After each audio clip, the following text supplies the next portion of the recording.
Dear audience, Assalamualaikum. Dear audience, brother S7300A-403 এই মডেলের single needle lock stitch swing মেশিনের একটি ইম্পর্টেন্ট প্রোগ্রাম এবং টাইমিং আপনাদেরকে দেখাবো। আপনারা দেখলে অবাক হবেন যে এই ব্রাদার S7300A-403 এই মডেলের মেশিনটাতে আমরা এখানে দেখতে পাচ্ছি যে আমাদের মেশিনের স্টিচ কাউন্টার থেকে আমাদের এখানে স্টিচ 3.00 দেখাচ্ছে, কিন্তু আমাদের মেশিন কিন্তু অনেক স্টিচ ঘন। এখানে আমরা দেখতে পাচ্ছি না স্টিচ কয়টা আছে বা কী আশেপাশে। এখানে মূলত আমাদের এই যে স্টিচটা, এটা হচ্ছে আমাদের 3.0 স্টিচ কাউন্টার থেকে এরকম স্টিচ হওয়ার কথা, মানে এরকম হবে আর কি, স্ট্যান্ডার্ডভাবে এরকম হবে। যদি এরকম হয় তাহলে আমাদের স্টিচ একুরেটভাবে আসবে, আর যদি আমাদের এরকম হয় তাহলে সেটা আমাদের মেশিনের ফিড যে মোটর রয়েছে সেই ফিড মোটরের সমস্যা রয়েছে। তো আমরা এটাকে আপনাদেরকে দেখাবো যে আপনারা এই সমস্যায় যদি কখনো পড়েন তাহলে কিভাবে সমাধান করবেন। আপনারা দেখতে পাচ্ছেন যে আমার এটা কিন্তু সিঙ্গেল জার্সি ফেব্রিক্স, জিপ কাপড় না, কিন্তু সিঙ্গেল জার্সি 180 GSM এখানে এই ফেব্রিক্সটা। এখানে কিন্তু এই 3.00-তে কিন্তু আমাদের মেশিনটা দৌড়ানোর কথা, ঠিক আছে, মানে স্টিচটা দৌড় মেরে যাওয়ার কথা, কিন্তু আমাদের মেশিনটা কিন্তু চলতেই আছে না। আপনারা দেখতে পাচ্ছেন মেশিন কিন্তু চলতেছে না, প্রায় জাম ধরে আছে, স্টিচ একদম ঘন। তো অনেক সময় এই মেশিনগুলো এমন হয় যে স্টিচ কাউন্টার থেকে স্টিচ ঘন করার পরেও কিন্তু আমাদের স্টিচ ঘন হয় না, মানে বেশি পাতলা। হ্যাঁ, সেটা আপনার হতে পারে যে 3.0-তে থাকা সত্ত্বেও স্টিচ এরকম থাকার কথা স্ট্যান্ডার্ড, এর চাইতে বেশি পাতলা। হ্যাঁ, যদি এরকম হয় তাহলেও কিন্তু এই একই সমস্যা।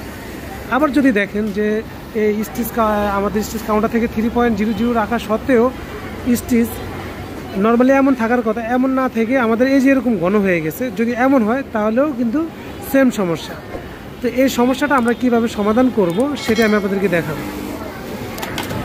তো এই সমস্যাটা সমাধান করার জন্য আমাদেরকে যে কাজটি করতে হবে, আমাদের মেশিনের পাওয়ারটি অফ করে দিতে হবে। মেশিনের পাওয়ারটি অফ করে দিয়ে আমরা এই মেশিনের সেটিংয়ে যাব। এই জন্য আমাদের মেশিনের সেটিং বাটন প্রেস করে ধরে আমরা মেশিনের পাওয়ারটি অন করব। অন করার পর আমরা এখানে দেখতে পাবো মেমোরি সুইচ সেটিং। আমরা এখানে আসবো, এখানে আমাদের MSW সেটিং দেখতে পাচ্ছি। এখানে এসে আমরা এটাকে লেফট এবং রাইট এই দুটি বাটনের সাহায্যে আমরা এটা কিন্তু টাচ মনিটর, আমরা এখান থেকে প্রোগ্রামটাকে নিয়ে যাব 200 প্রোগ্রামে। এখানে আসার পর আমরা এখানে দেখতে পাচ্ছি আমাদের পার্সেন্টেজ, অর্থাৎ আমাদের যে সুইং, এই ফ্রি সুইংয়ের যে স্টিচ সেটা কত পার্সেন্টে চলতেছে ফিড মোটর থেকে, সেটা এখানে শো করতেছে।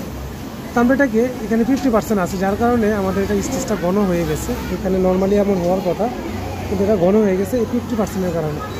আমরা এটাকে 100% করে দিব। এটাকে রিসেট করলে এটা 100% অটোমেটিক হয়ে যাবে ডিফল্ট।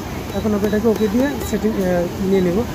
এখানে আপনার 202 নম্বর প্রোগ্রামে আমরা এখানে দেখতে পাচ্ছি 50%, আমরা এটাকে 100 করে ওকে করব। এখানে এই সেম প্রত্যেকটা প্রোগ্রাম আপনারা এভাবে 100% করে দেবেন। 200 থেকে 206 পর্যন্ত প্রত্যেকটা প্রোগ্রাম আপনারা 100% করে ওকে করে দেবেন। তাহলে আমাদের এই যে মেশিনের ফার্স্ট ব্যাক স্টিচ এবং লাস্ট ব্যাক স্টিচ এবং ফ্রি সুইং, প্রত্যেকটা সুইং কিন্তু 100%-এ চলবে।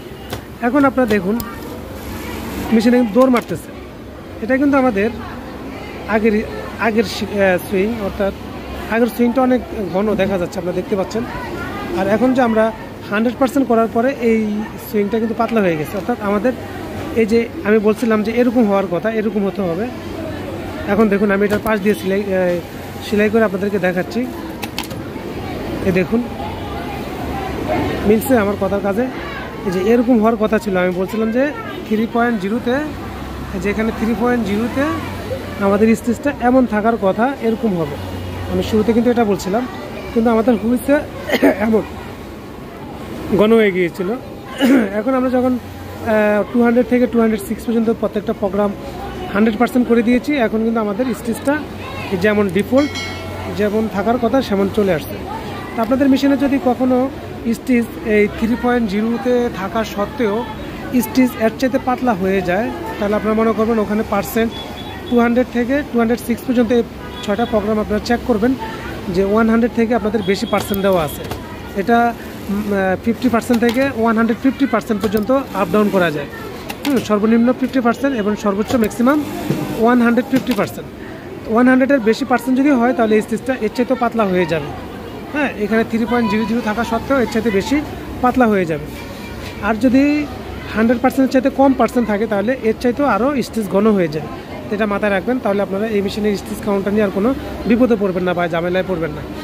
তো এই মেশিনে আরও অনেকগুলো ফিড মোটরের অনেকগুলো প্রোগ্রাম রয়েছে। দেখবেন যে কিছু সুইং ছোট হয়, কিছু সুইং বড় হয়। সেই প্রোগ্রামগুলো দেখার জন্য আমাদের চ্যানেলে গিয়ে আপনারা সিঙ্গেল হেডের লক স্টিচ সুইং মেশিন একটি প্লেলিস্ট পাবেন, সেখান থেকে দেখে নিতে পারবেন। তো আজকে আমার এই ভিডিওটি আপনাদের কাছে কেমন লাগলো অবশ্যই কমেন্টে জানাবেন। যদি ভালো লেগে থাকে তাহলে অবশ্যই একটি লাইক করে দিবেন, এবং আপনি যদি আমার চ্যানেলে নতুন হয়ে থাকেন তাহলে অবশ্যই আমার চ্যানেলটি সাবস্ক্রাইব করে রাখবেন, এবং পাশে থাকা ঘন্টা আইকন বেলটি বাজিয়ে রাখবেন এই ধরনের নিত্য নতুন ভিডিও নেক্সট টাইম পাওয়ার জন্য। আজকে পর্যন্তই, দেখা করবো পরবর্তী কোনো এক ভিডিও নিয়ে। সে পর্যন্ত সকলে ভালো থাকুন, সুস্থ থাকুন, এই কামনায় আজকে মতো বিদায় নিচ্ছি। আল্লাহ হাফেজ।